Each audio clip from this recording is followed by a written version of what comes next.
राजा भोज और गंगू तेली की कथा। दोस्तों, आपने कहा राजा भोज कहाँ गंगू तेली वाली कहावत तो सुनी ही होगी, लेकिन इसके पीछे की कहानी आपको हैरान कर देगी। ऐसा माना जाता है कहानी राजा भोज की वीरता पर लिखी गई थी। जी हाँ, राजा भोज एक ऐसे महाराजा थे जिन्होंने साहित्य, ज्योतिष, धर्मशास्त्र, दर्शन और कला के अनेक ग्रंथ लिखे थे। इन ग्रंथों में से 80 में आज भी उनका नाम ज्ञात है। उनके विषय में ऐसा कहा जाता है कि उन्होंने कभी भी तलवार से समझौता नहीं किया। अपने 55 वर्ष के जीवन काल में उन्होंने जितने भी युद्ध लड़े उसमें उनकी जीत हुई। बाग देवी मंदिर में उनकी परिजात मंजरी नाटिका भी मिलती है, जिसे भोजशाला के शिलाओं पर उकेरा गया था, जिसमें उनकी नागरी, धारनागरी और राजे भोज का वर्णन है। इस ग्रंथ में ही पता चलता है कि चेदी देश के राजा गांगे यदेव कलचुरी को भोज ने हराया था। जब राजा भोज ने जयसिंह टेलंग पर आक्रमण किया था, जिसमें गंगे यदेव ने उनका साथ दिया था, जिसके बाद राजा भोज ने कोंकण पर जीत हासिल की थी।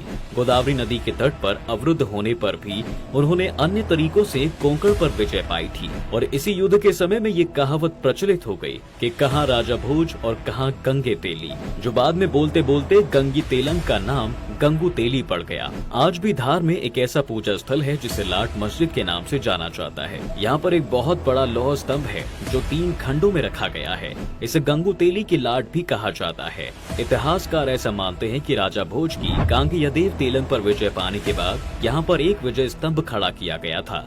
कहा जाता है कि इस स्तंभ के नीचे चतुष्कोण और ऊपर से अष्टकोणीय था। वैसे गंगू तेली की बात करें तो इतिहास की जानकारी और राय रखने वाले इनके बारे में अलग अलग बात करते हैं। कुछ इतिहासकार तो यह भी कहते हैं कि गंगू और तेली 2 अलग अलग लोग थे जो दक्षिण भारत के राजा थे। उन राजा गंगू का पूरा नाम कलचुरी नरेश गांगे था, साथ ही तेली का नाम चालुक्य नरेश तेलंग था। इन दोनों के विषय में ऐसा कहा जाता है कि ये दोनों ही खुद को बहुत समझदार मानते थे। इन्होंने राजा भोज पर आक्रमण किया था।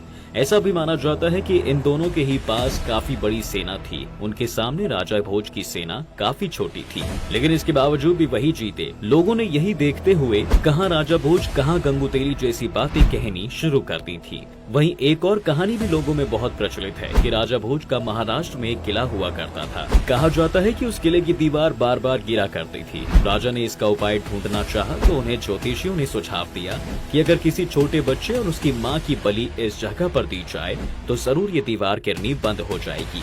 जब ये बात उनके राज्य में फैली तो गंगू तेली नाम के शख्स जो तेल बेचा करते थे, उसने अपनी पत्नी और बच्चे की कुर्बानी दे दी थी। लेकिन गंगू तेली ने जब इतनी बड़ी कुर्बानी दे दी तो इस बात का घमंड हो गया, इसलिए लोग उसे उसकी जगह याद दिलाने के लिए बोलने लगे कहाँ राजा भोज और कहाँ गंगू तेली। वैसे इनमें से कौन सी कथा सच है, इसमें भी कई उपवाद हैं। आपको इस कहावत के बारे में क्या पता है, हमें कमेंट करके जरूर बताएं। साथ ही वीडियो को लाइक और शेयर करना बिल्कुल ना भूलें।